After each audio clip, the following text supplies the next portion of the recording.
Bora lá, galera. Bom, antes de a gente entrar em lentes, falta um assuntozinho que é o prisma. Eu esqueci de escrever aqui. Prisma, tá? Pessoal, isso é um prisma, tá? Então, um prisma é uma estrutura ótica que a gente pode usar tanto para desviar a luz, tá? Se vocês olharem a hora que eu giro, é que meu prisma tá bem zoado, coitadinho. Vocês conseguem ver que fica coloridinho, tá? Então ele consegue desviar a luz e ele também consegue funcionar como um espelho, tá? Dependendo da condição. Se eu aplicar o princípio da reflexão total, ele também pode funcionar como um espelho, tá? A gente sempre desenha o prisma olhando ele de assim, tá? Então vocês sempre vão ver, ou na maioria dos exercícios vocês vão ver o triângulo do prisma, tá? Vocês nunca veem o desenho tridimensional de um prisma, tá bom?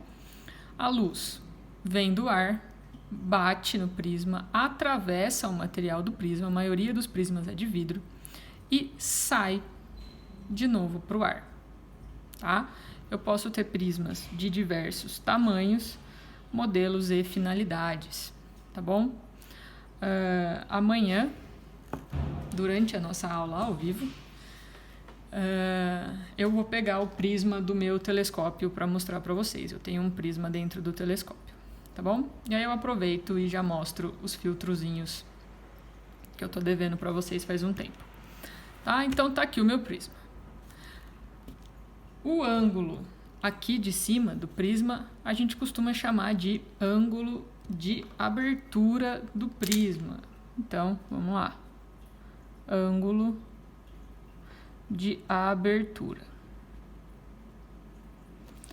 Essa aula eu vou construindo junto com vocês porque precisa desenhar, tá? Então, para vocês conseguirem acompanhar os desenhos.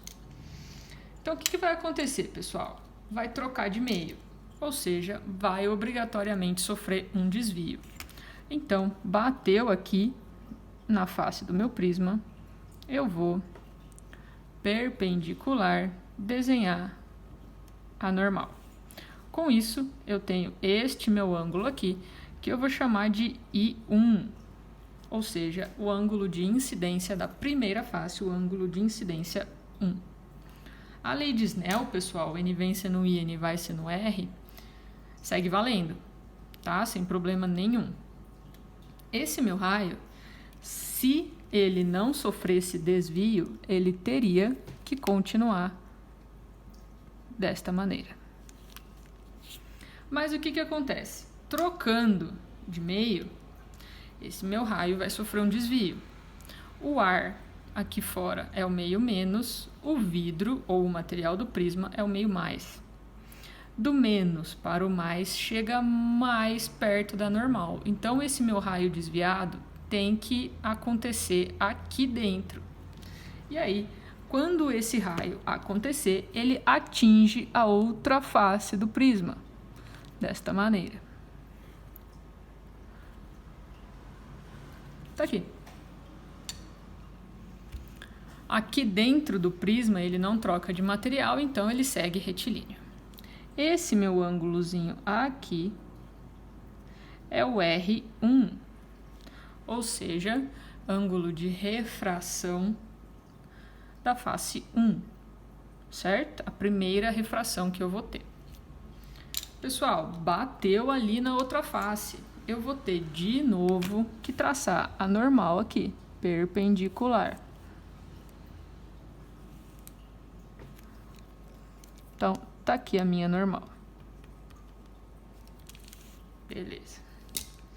O certo, pessoal, seria eu chamar esse meu ângulo aqui de I2, ou seja, o ângulo de incidência da segunda face. Só que o que acontece? Por ser um prisma, a gente tem mania de chamar os de fora de I e os de dentro de R. Por quê? Porque tem o princípio da reversibilidade do raio. Esse raio pode vir por aqui e sair, como ele também pode vir por aqui e sair. Então, a gente tem mania de chamar os de fora de I. Então, esse meu ângulo aqui é o meu R2. Beleza? Pessoal, se não sofresse desvio, este meu raio deveria seguir nessa trajetória. Mas o que acontece?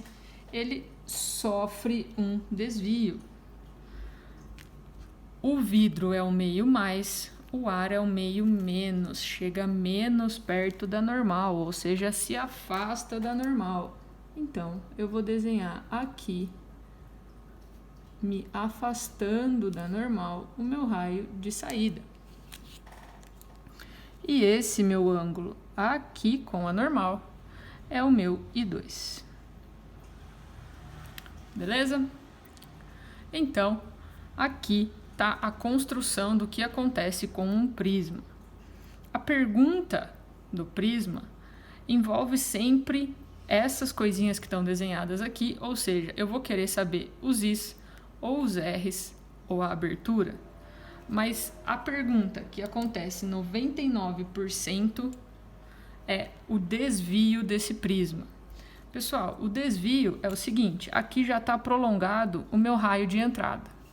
Eu vou prolongar o meu raio de saída.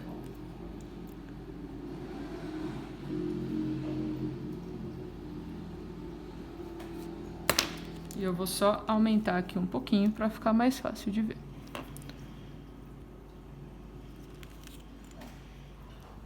O ângulo formado entre os dois prolongamentos aqui é o meu desvio. Aí vocês vão falar, puta merda, pra eu chegar nesse negócio. Tá? A gente tem algumas relações, mas a maioria dos alunos, e eu inclusive, prefiro calcular através de geometria. Se eu tenho esse, eu sei que para tudo isso aqui dá 90, então eu sei esse ângulo, aí eu sei quanto vai dar esse, aí eu sei que toda essa bagaça aqui tem que dar 180, eu posso usar geometria sem problema nenhum, tá? E lembrando que a lei de Snell vale para os dois lados, tá? Então, N vem sendo I, N vai sendo R. Então, vamos para as relações que a gente vai ter e precisar para facilitar a nossa vida aí. Então, primeiro, a lei de Snell. N vem seno I, N vai seno R. Beleza? Uma outra relação que eu vou precisar é a relação do ângulo de abertura. O ângulo de abertura, ele é igual à soma dos R's. Então, o ângulo de abertura é sempre igual à soma dos ângulos de reflexão. Eu posso demonstrar para vocês isso depois, matematicamente, sem problema nenhum, tá? O desvio, caso eu não queira fazer a construção, ou não tenha tempo de fazer a construção, e eu quiser fazer só a conta, eu posso, não tem problema. O meu desvio é igual à soma dos Is menos o A. Beleza? Como é muita fórmula para decorar, a maioria das vezes vocês preferem desenhar a bagaça mesmo e fazer por geometria, tá? Aí tem uma condição específica que aqui eu quero que vocês prestem muita atenção, porque é sempre ela que aparece, é o desvio mínimo que um prisma pode fazer. A condição para o desvio mínimo, pessoal, é quando I1 é igual a I2 e R1 igual a R2.